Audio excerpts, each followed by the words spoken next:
Back in the 80s, and I'm talking at the time of these killings, I know people from the North Bondi Surf Club who remember guys saying, "Let's go and bash some fags," let's go and bash some gays, and that was something that you could declare in company.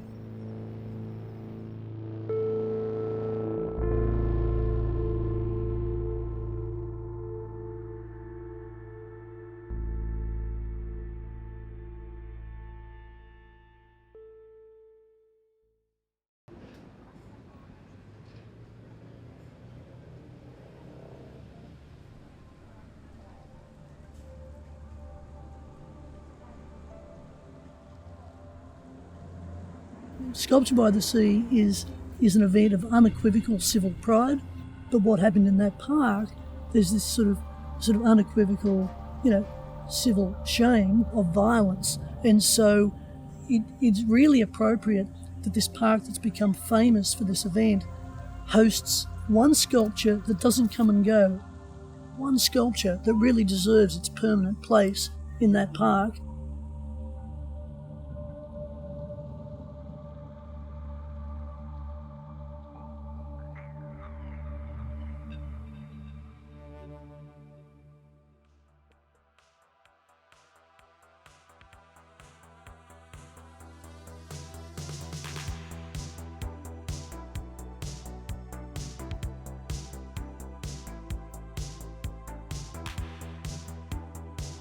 Particularly in the 70s, the 80s, when a lot of these crimes were happening, even the 90s, people didn't have that easy access to pick up, and there were places they could be assured to find like-minded people, and they were the gay beats. Marks Park was probably one of the bigger beats. I mean, as you see, it's a big park. At night time, when it's not being frequented by families and kids on swings, it was a fairly remote and a pretty reliable place for gay men to go and meet. But sadly what happened was that because they became so well known as gay beats, they also became a honeypot for people who might like to do harm.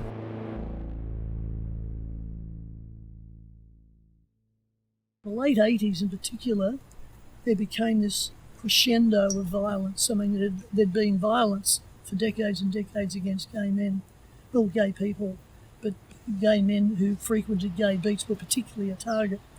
And some of the men who died there, as it turned out, the police originally dismissed their deaths as accidents or, misadventures. Ross Warren was a Wollongong newsreader. He was at Win 4. He was a 24 or 25-year-old gay man. He came to Sydney. He had dinner with friends, I believe, or met in the Cross, and then he drove off into the night, and he drove his car to the fringe of Marks Park in Bondi, and then he vanished. His car keys and his car abandoned. His body's never been found. That was July 89. A few months later, John Russell, Bondi barman, he's just about to change his life. He'd inherited a bit of money. He was going to go and build his dream kit home. He left the Bondi Hotel, I think it was, at about 11, walks up to Marks Park, and all we know from that point is that his body was found the next morning at the base of a cliff.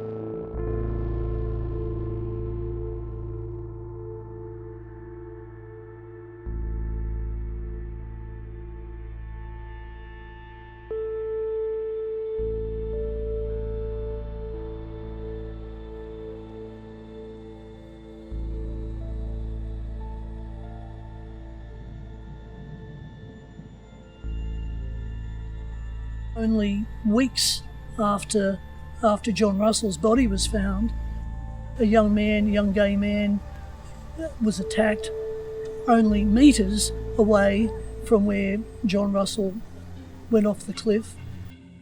In his case, he didn't want to go to the police, as many gay men never bothered to. Many of them were bashed and never reported the crimes because they didn't have any faith in the police force at that time. But his friend convinced him to. He went back to Bondi police station and reports that, as a bit of a gag, the police, while keeping him waiting for an interview, put him in a cell. They put him in a cell. I mean, it's just, and they thought this was funny. So you can imagine the humiliation and the sense of despair that a gay man who had been seriously bashed and may have died is thinking that this is how seriously he was being taken. In the next year, in Marks Park, we had the young Thai man, Pritchakorn Ratnajirathapon, who goes to the Gay Beat. He found company, and 3 young men with violent intentions attacked both of them. Pritchakorn went over the cliff and died.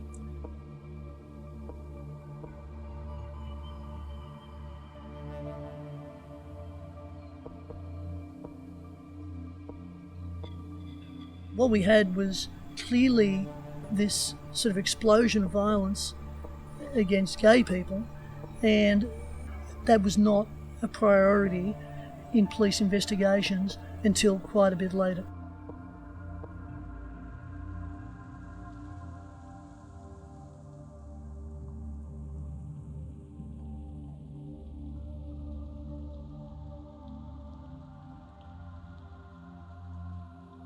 Waverley Council and ACON, the old AIDS Council, which is now the health LGBTQ organisation, they got together with this idea that, given this terribly violent history at Marks Park, that it really warranted a permanent memorial for the murder victims, but 2, the many men who had suffered violence there, and in some ways as a tribute to the people who've been fighting for justice for decades. And it was created beautifully as an inversion of the landscape that is there. The landscape steps down on those cliffs to the sea, and it was on those cliffs that we know, men were violently attacked. So what they've done is, in this beautiful work, they've inverted that landscape so it steps up, and it's a sense of reclaiming some pride, some ownership of the place itself. It's a great thing that Sculpture by the Sea made a point of bringing people to Rise, not just to its own sculptures, but it's drawn them. And if you go up there, and I've been up there, people are certainly stopping and saying, "Oh yeah, that's the one." You can hear people talking about it.